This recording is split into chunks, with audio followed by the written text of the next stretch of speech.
Hello friends, आप सभी का स्वागत है कॉन्सेप्ट बस्ता पे। और आज का टॉपिक है हमारा डिफरेंशिएशन, जो बहुत ही इंपॉर्टेंट टॉपिक है फॉर 11th एंड 12th के लिए। ठीक है बच्चों, तो आज हम स्टार्ट करेंगे डिफरेंशिएशन और देखेंगे कि कैसे हम डिफरेंशिएशन के क्वेश्चन को बहुत ही इजीली हम कैसे सॉल्व करते हैं। बच्चों, डिफरेंशिएशन और एक टॉपिक और आपको मिलेगा इंटीग्रेशन। ये दो ऐसे टॉपिक हैं जो आपको फ्यूचर में भी बहुत ही काम आने वाले हैं, तो इनको हम देखेंगे ही बहुत अच्छे वे में देखेंगे कि ये हम इन्हें कैसे सॉल्व कर सकते हैं। हमारी मैथ्स में सिर्फ दो ऐसे इंपॉर्टेंट टॉपिक हैं, एक डिफरेंशिएशन, दूसरा इंटीग्रेशन। ये ऐसे टॉपिक हैं जिन्हें आपको इन्हें अपना फ्रेंड्स बनाना पड़ेगा, क्योंकि ये फ्यूचर में भी आपके साथ अब रहने वाले हैं। तो बच्चों, अभी हम देखते हैं कि कैसे हम डिफरेंशिएशन और इंटीग्रेशन के बीच में क्या डिफरेंस है। पहले हम जान तो लें कि डिफरेंशिएशन होता क्या है, कहाँ यूज करते हैं। बिल्कुल वैसे इंटीग्रेशन क्या होता है, कहाँ हम उसे यूज करते हैं। उसके बाद बच्चों, मैं आपको एक से एक इतने आसान तरीके बताऊंगा कि डिफरेंशिएशन एकदम आपको बहुत ही आसान लगने वाला है। जैसे कि बच्चों, मानिए एक इंटीग्रेशन का क्वेश्चन आपके पास आया और एक मल्टीप्लिकेशन का क्वेश्चन है, तो आपको कौन सा क्वेश्चन इजी लगेगा? मल्टीप्लिकेशन, जाहिर सी बात है, क्योंकि आप मल्टीप्लिकेशन करते आ रहे हो। तो बिल्कुल वैसे ही मैं आपको डिफरेंशिएशन ऐसा सिखा दूंगा कि आपको बिल्कुल मल्टीप्लिकेशन की तरह इजी डिफरेंशिएशन भी लगेगा। तो आइए हम टॉपिक स्टार्ट करते हैं। और बच्चों, सबसे इंपॉर्टेंट बात, मैं कुछ चीजें आपको शुरू में 2-4 मिनट के लिए समझाना चाहूंगा। अगर आप उन चीजों को अपने माइंड में रखते हैं तो डिफरेंशिएशन बहुत ही इजी है। और उसी के साथ साथ इंटीग्रेशन, आई थिंक मेरे कहने का मतलब यह है कि आप 60-70% मैथ पूरी कवर कर सकते हो डिफरेंशिएशन और इंटीग्रेशन में। ठीक है बच्चों, तो आइए देखते हैं सबसे पहले क्या होता है डिफरेंशिएशन, क्या डिफरेंस है डिफरेंशिएशन और इंटीग्रेशन में। तो बच्चों, आइए सबसे पहले हम जान लें क्या होता है डिफरेंशिएशन, क्या होता है इंटीग्रेशन, क्या है डिफरेंस, कैसे यूज करते हैं, कहाँ करते हैं हम डिफरेंशिएशन और इंटीग्रेशन को। ठीक है, आइए देखते हैं। जैसे कि बच्चों, हमारे पास मान लीजिए एक लंबी सी रस्सी है। अब उस रस्सी को मैं कहूं अगर छोटे छोटे पार्ट में ब्रेक करना है, तो वो रस्सी को अगर हम छोटे छोटे पार्ट में ब्रेक कर देंगे तो इस ब्रेक करने के प्रोसेस को ही हम क्या बोलते हैं? डिफरेंशिएशन, अवकलन बोलते हैं। ठीक है बच्चों, किसी बड़ी चीज को छोटे छोटे पार्ट में ब्रेक करने का प्रोसेस क्या कहलाता है? डिफरेंशिएशन। और अगर हम कहें कि वो जो छोटे छोटे टुकड़े हैं रस्सी के, उन्हें जोड़ दिया जाए तो फिर से एक लंबी रस्सी बन जाएगी। तो इस प्रोसेस को बोला जाएगा इंटीग्रेशन, समाकलन। मतलब छोटे छोटे पार्ट को जोड़ के एक बड़ी चीज बना देना, वो कहलाता है क्या? समाकलन। ठीक है बच्चों, आइए हम देखते हैं। जैसे कि डिफरेंशिएशन का साइन होता है d/dx, ठीक है, ऐसे इंटीग्रेशन का साइन होता है ये। अब d/dx क्या है? d/dx है डिफरेंशिएशन का साइन, और ये वाला जो साइन है ये है इंटीग्रेशन का। अब दोनों में रिलेशन क्या है? डिफरेंशिएशन को आप ऐसे समझ सकते हैं, डिफरेंशिएशन होता है छोटा भाई और इंटीग्रेशन होता है बड़ा भाई। डिफरेंशिएशन का मतलब होता है किसी चीज को, बड़ी चीज को छोटे छोटे पार्ट में ब्रेक करना, और इंटीग्रेशन का मतलब क्या होता है? उन्हीं छोटी चीजों को जोड़ के एक बड़ी चीज बना देना। जैसे मान लीजिए हमारे पास एक बड़ी सी दीवार है, अब हम उस दीवार को अगर तोड़ने लगे तो उससे जो छोटे छोटे ईंटें निकलेंगे, वो प्रोसेस क्या कहलाएगा? डिफरेंशिएशन। और बच्चों, अगर हम उन्हीं ईंटों को जोड़ के एक बड़ी सी दीवार बना दें तो वो क्या कहलाएगी? इंटीग्रेशन। ठीक है, तो बच्चों यहाँ हम देखते हैं, जैसे कि हमने बताया डिफरेंशिएशन का साइन होता है d/dx, इंटीग्रेशन का साइन होता है ये। अब जिसका डिफरेंशिएशन करना होता है उसको हम यहाँ पे लिखते हैं fx, फंक्शन। ठीक है, फंक्शन ऑफ x, जैसे हिंदी में बोलते हैं x का फलन। ऐसे यहाँ जिसका इंटीग्रेशन करना होता है उसे हम यहाँ पे लिखते हैं और साथ में क्या लगाते हैं? dx। ठीक है बच्चों, अभी तो मैं खाली आपको ये बता रहा हूं कि डिफरेंशिएशन और इंटीग्रेशन होते क्या हैं। उसके बाद हम स्टार्ट करेंगे अपना डिफरेंशिएशन करते कैसे। तो बेसिक सा अंतर मैंने समझा दिया आपको। डिफरेंशिएशन का मतलब बड़ी चीज को छोटे छोटे पार्ट में ब्रेक करना, इंटीग्रेशन का मतलब छोटी छोटी चीजों को जोड़ के बड़ा बनाना। ठीक है, दूसरी चीज, डिफरेंशिएशन छोटा भाई इसलिए कहलाता है क्योंकि डिफरेंशिएशन में जो पार्ट्स होती हैं वो घटती जाती हैं।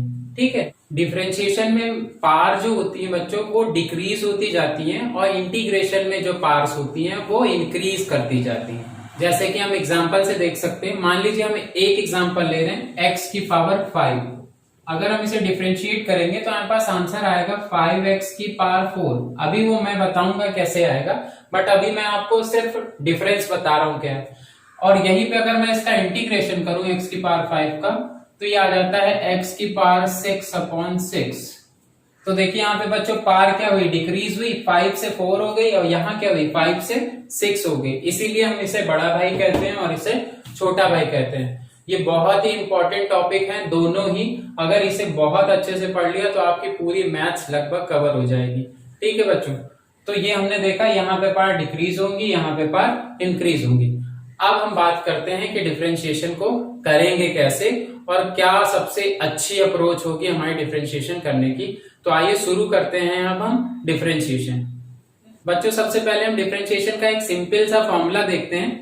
तो हमारे पास d/dx x to the power n, ठीक, x to the power n। अगर हमें ये हमारा फंक्शन है, अब हम जब डिफरेंशिएट करेंगे इसे, अवकलन करेंगे इसका, तो देखिए क्या आ जाएगा, n x to the power n-1। पहले इसको समझ लीजिए, इसे रटना नहीं है बिल्कुल भी।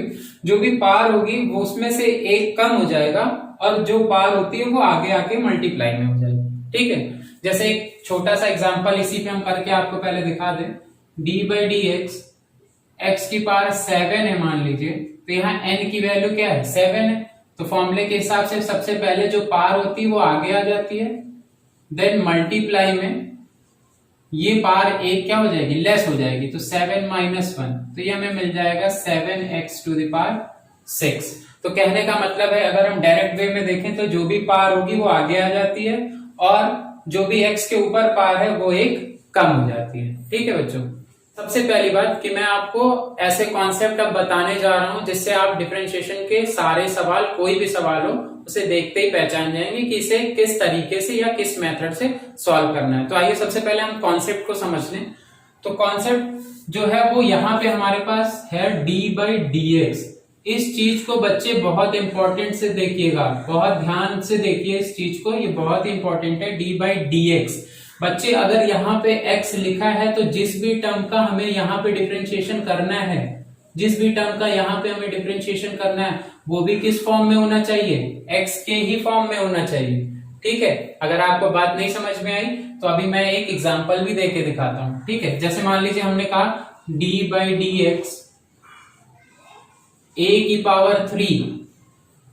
ठीक है बच्चे, तो यहां हमने क्या देखा, यहाँ x है बट यहाँ पे क्या है, a है, तो इसका डिफरेंशिएशन नहीं होगा। क्यों? क्योंकि अभी मैंने बताया अगर यहाँ पे टर्म x का है तो यहाँ भी टर्म किसका होना चाहिए, x का होना चाहिए। बट यहाँ पे देखिए आप टर्म x का है लेकिन यहाँ पे क्या दे रखा है, a दे रखा है, इसलिए इसका डिफरेंशिएशन क्या आएगा, 0 आएगा। ठीक, ना कि आप इसे ये नहीं लिख सकते 3a², ये गलत हो जाएगा। सबसे पहले हम यहाँ पे ये करेंगे बच्चों कि ये दोनों को मैच करेंगे और देखेंगे कि यहाँ पर ये जो दोनों टर्म है वो सेम होने चाहिए। इसका मतलब क्या होता है, इसका मतलब जो मैथ्स की लैंग्वेज में है वो ये कहता है कि x के रिस्पेक्ट में डिफरेंशिएशन करना है। लेकिन यहाँ पे बच्चे क्या है, x के रिस्पेक्ट में बोल रहा बट टर्म किस में दे रखा है, a में, इसलिए इसका डिफरेंशिएशन क्या आ जाएगा, 0 आ जाएगा। इसलिए इसका डिफरेंशिएशन क्या आ जाएगा, 0 आ जाएगा। आइए बच्चों एक एग्जांपल से इसे और क्लियर करते हैं हम। जैसे कि मान लीजिए हमारे पास दे रखा है d/dx x to the power 3। तो यहां पे तो फॉर्मूले के हिसाब से 3x टू दी पावर 2 आ जाएगा, 3-1 2 हो जाएगा। बट अगर बच्चे हमें ये दे रखा है d/dx m³, ठीक है, तो इसका डिफरेंशिएशन बच्चा क्या आएगा, 0, क्योंकि यहाँ किसके रिस्पेक्ट में करना है, x के, और दे क्या रखा है m, इसलिए इसका डिफरेंशिएशन क्या आ जाएगा, 0। अब एक बात याद आ रही होगी आपको या दिमाग में आ रही होगी कि फिर ये इसका होगा कब, इसका तब होगा जब इसके रिस्पेक्ट में क्या हो, यहाँ m हो।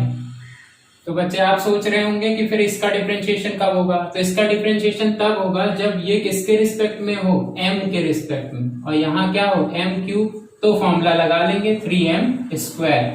ठीक है बच्चों, तो ये समझ में आया कि ये किसके रिस्पेक्ट में कब डिफरेंशिएशन या कब अवकलन होगा, जब यहाँ टर्म और यहाँ का टर्म सेम होगा, यहाँ का टर्म डिफरेंट होगा, तो आंसर 0 आएगा। आइए बच्चों, अब आते हैं हम अपने कॉन्सेप्ट नंबर 2 पे। तो पहला कॉन्सेप्ट मैंने आपको बता दिया कि जिसके रिस्पेक्ट में डिफरेंशिएशन हो वो दोनों चीजें सेम होनी चाहिए। अब कॉन्सेप्ट नंबर 2 क्या है? कॉन्सेप्ट नंबर 2 देखते हैं हम। ये कॉन्सेप्ट नंबर 2 है हमारा। मान लीजिए हमें डिफरेंशिएशन या अवकलन करना है ax² का, ठीक है। अब इसमें देखिए क्या है, a जो है वो कांस्टेंट टर्म है और x² हमारा इसके साथ डिफरेंशिएट हो जाएगा। तो अब हम इसे अलग कैसे करें, क्योंकि इसका तो आप कहोगे कि अभी मैंने बताया था 0 हो जाएगा, बट वो 0 बेटा तब होगा जब यहाँ पे x का टर्म ना हो। तो बच्चों कहने का मतलब ये है कि अगर कोई भी कांस्टेंट टर्म मल्टीप्लाई में है तो हम उस कांस्टेंट टर्म को बाहर कर लेंगे।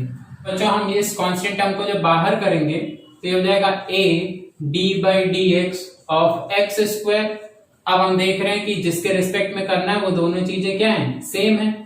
तो हम यहाँ फॉर्मूला लगा लेंगे, a फॉर्मूला ऊपर वाला, जो भी पार होगी वो आगे आ जाएगी, इनटू पार में से एक क्या हो जाता है, कम हो जाता है। तो ये बन जाएगा 2ax। तो ये हमारा आंसर हो जाएगा। तो ये बेसिक सा कॉन्सेप्ट नंबर 2 था, ठीक है। इस पे एक सवाल और कर लेते हैं। तो बच्चों देखते हैं इससे दूसरा सवाल बिल्कुल इसी कॉन्सेप्ट पे, थोड़ा सा अच्छी वेराइटी का क्वेश्चन है ये।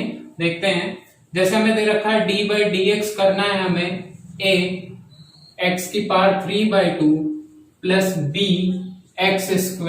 हमें इसका डिफरेंशिएशन करना है। तो दो टर्म है हमारे पास और बीच में कांस्टेंट भी है, इसलिए थोड़ा सा बढ़ा के मैंने क्वेश्चन दिया है आपको, ताकि और ही लॉजिक अच्छे से क्लियर हो सके। तो देखिए सबसे पहले हम क्या करेंगे, जितने भी टर्म होंगे उनके साथ हम d/dx साथ में ले लेंगे। तो ये हो जाएगा d/dx a x⁴ 3/2, यहाँ पे हो जाएगा d/dx b x²। अब अपना वही लॉजिक लगाएंगे, कांस्टेंट टर्म को बाहर कर लेंगे, यहां से भी कांस्टेंट टर्म बाहर हो जाएगा। तो ये कांस्टेंट टर्म जब बाहर होगा तो a d/dx x⁴ 3/2 और यहां से कांस्टेंट टर्म बाहर होगा तो b d/dx x²। अब तो इजी हो गया बच्चों। अब यहाँ पे हम अपना ये वाला फॉर्मूला लगा लेंगे। तो ये हो जाएगा a, यहाँ पे क्या होगा, पार आगे आ जाएगी 3/2 और इस 3/2 में से 1 माइनस हो जाएगा, 3/2 - 1। ऐसे यहाँ पे b पार आगे आ जाएगी 2 और इस 2 में से एक माइनस हो जाएगा। तो ये बच्चों हमें क्या मिल जाएगा, 3/2a x⁴ 1/2 प्लस 2bx। ये बच्चों हमारा आंसर हो जाएगा, ठीक है बच्चों। तो बच्चों अब हम बढ़ते हैं कुछ इंटरेस्टिंग और अटपटे सवालों की तरफ, जो एग्जाम में कई बार देखे गए हैं। तो आइए हम उन्हें देखते हैं, इन्हें हम कैसे सॉल्व करेंगे। जैसे मान लीजिए हमारे पास आ गया d/dx √3x, ये हमें करना है, ठीक है बच्चों। हाँ बच्चों एक चीज और याद रखिएगा, अभी मैं आपको बेसिक पढ़ा रहा हूं, मतलब कैसे लगता है, फिर मैं आपको ट्रिक भी बता दूंगा जिससे आप देखते ही क्लियर हो जाओगे कि यही आंसर आने वाला है, ठीक है बच्चों। देखिए हम क्या करेंगे, सबसे पहले इस रूट को अलग कर लेंगे। ये हो जाएगा d/dx √3 इंटू √x लिख सकते हैं हम, ठीक है। अब ये √3 कांस्टेंट है, बाहर हो जाएगा d/dx √x।